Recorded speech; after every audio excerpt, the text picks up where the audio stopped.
Hey guys, it's Jason with the Board Game Mechanics, and today we're taking a look at a cool little card game called Crazier Eights, Shahrazad, and 1001 Nights.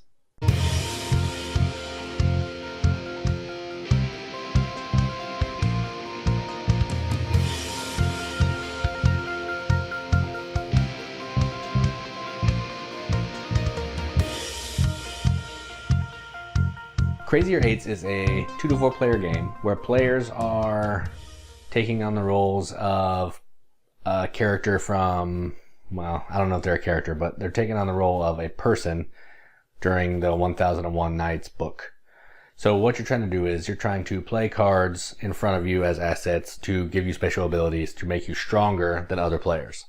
These cards can help you discard other cards, which is how you're going to win. First person to run out of cards is the winner. Or these cards are going to make other people draw to keep them from winning. And you just want to keep trying to get more cards out of your hand faster than everyone else. It's Crazy Eights, if you ever played Crazy Eights, where eights are wild and you have to follow suit and number to play cards down. But this has some special powers and abilities that each player gets to do as well, which makes it really cool. Enough talking about it. Let's go down to the table, see how it plays. Alright, so here is a game of Crazier Eights set up for a 3-player game. We are using Shahrazad and 1001 Nights mixed together. These are both standalone, but you can mix them together for a full 1001 Nights experience. So to set up, you're going to mix all the cards together. You're going to give each player 7 cards, which I've done here. You're going to flip the top card as a discard pile, and then you're going to have some how to play, which are like quick reference rules that you can set out. There's part 1. And then part 2 is going to give you some keys to how the cards break down and all that. Alright, so let's get diving in here. Alright, so on a player's turn, there are 4 different phases that you're going to do. You are going to activate any assets, which are cards that are played out in front of you, that take place at the beginning of your turn. Then you're going to draw a card. Then you can play another asset down, or an event or something. And then you can also discard a card. And then you can activate any assets that happen at the end of your turn. So the way discarding works is if you ever played Crazy Eights, you're going to follow number or suit. So in this case, I could play a jack, or I could play orange or red, whatever color this would be. So here's what the cards look like a little bit. So there's going to have a suit up there in the top left that you can see. It's going to have a special ability down here if you use it as an asset or an event. It'll have a card name. So right now, we want to play jacks or red. Or an 8. An 8 is wild, and then that player gets to pick what the next card, the color the next player has to play is. So we're going to start with this player, and I'll show you some of their cards. I already showed you the basic card. Here's what an 8 looks like. They're wilds. They have really nice coloring. They're full color, like border cards that are the color of the 8. So this is green. Has a special ability if you play it as an asset. There are also dual cards, which look like this. You can pick which side that you would like to use, should you choose to play this. And then you'll do the action, and then when you play an event card, they go on the bottom of the discard. Alright, so this player doesn't have any assets that trigger at the beginning, so they're going to draw a card. Make sure I didn't give myself too many cards. Nope, good. Alright, I'm going to draw a card. Draw this one. And then I'm going to put it in my hand. And the first thing I'm going to do is I want to play an asset down. So let's play, let's see. I'm going to play this one. This gives me an alternate win condition. So I'm going to play this down in front of me. If I can get 5 or more assets in my control at the beginning of my turn, I win the game. So this will go here for this player. And then I can also discard a card. So in this case, I need a jack or a red or an 8. I have a couple 8s. So I will play an 8. And I will make the color green. Alright. So it's green to this player. They don't have any assets in front of them that trigger at the beginning, so they are going to skip that. Here are the cards that they have. As you can see, they have an 8 in there. They're going to draw a card. They get to play an asset down if they want to, or an event.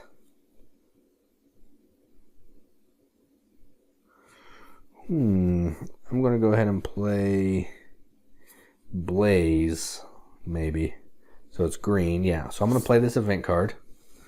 It says I can destroy one asset that's out on the table, or if I don't, I can discard an additional card. So I'm going to do that. So this is an event.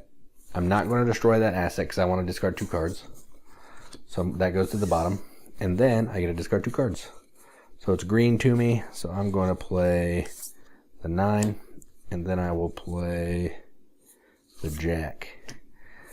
Game ends when someone runs out of all the cards in their hand or if they meet another in-game criteria. So moving to this player.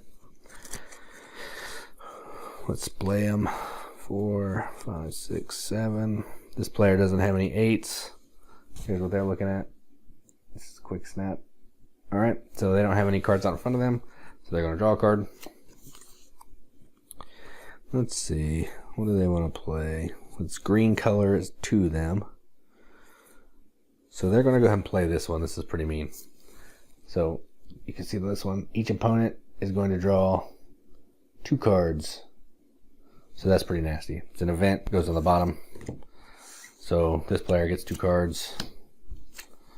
And this player gets 2 cards. There are some cards that allow you to negate that, but none of these players have that.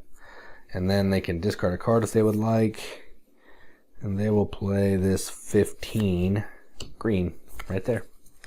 Alright, moving back to this player who just got 2 new cards, so they're not going to be very happy with that guy. So let's see here. They have a pile of green, a couple split cards.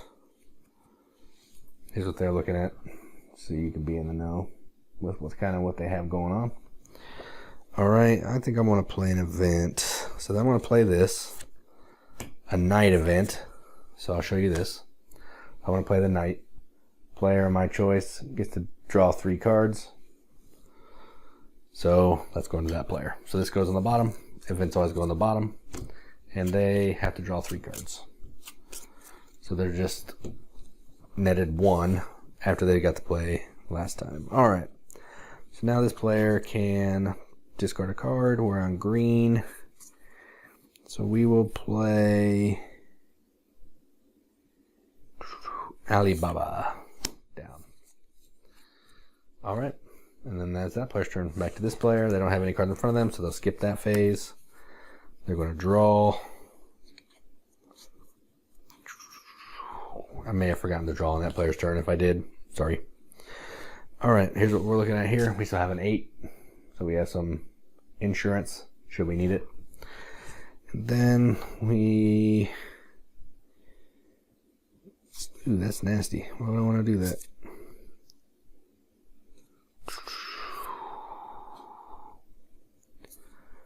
Alright. I want to get an asset down. So I am going to play this one. Samarkand.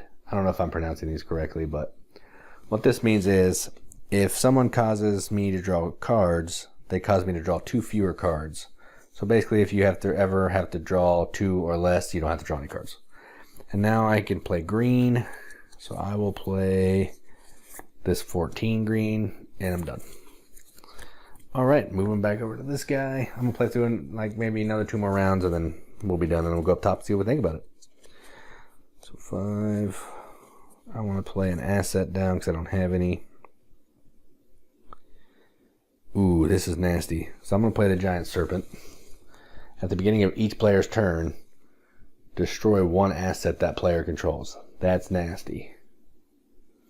Alright, so we're going to put that there. And then I can play green, which I will play the Sandstorm, which is a 6 green right there. And done. So now it's this player's turn. I can destroy one of their assets, so I'll destroy this one. Destroy assets go to the bottom. So now they can't do that. Let's see, is there anything that can get rid of an asset?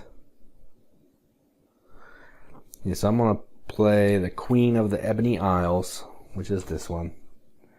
It's going to let me replace another player's asset with an asset from in the deck at the end of my turn. So I'm going to do that. So I'm going to play that there. Then I get to play a card down. So I'll go ahead and play this ace of green. And now I can replace one asset in here with any other asset. So I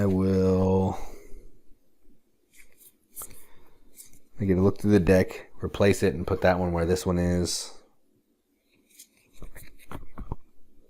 Yeah, we'll give her this one because that benefits me. So what this one is, I'll show you. It's going to allow this player to discard 2 additional cards on their turn, but each other player gets to discard 1 extra card. So yes, it's going to help them more, but it's going to help everyone. So this player is now done. Moving on to this player. Okay, I gotta draw a card. Drew a split card. Here's what we're looking at. Still have 1/8 in case I need that later. Let's see. I want something that's going to let me discard. So I can discard 2 cards actually. That's nice. Okay, so I'll play Jafar.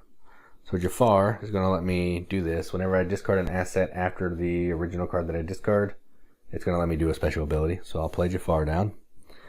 Then I'm going to discard this one, and I also get to discard another one. I'm going to discard this one because it has green. I discarded an event card. I can play the card's ability, which is each asset you control, a player of your choice draws 1 card. So I'm going to make that player draw 2 because I have 2 assets. And I'm done, so they're drawing 2 cards. And that's it. Alright, and the game's going to keep going like this around until someone's out of all their cards, or they have another win condition like that one asset that this player had, that if they had 5, they win.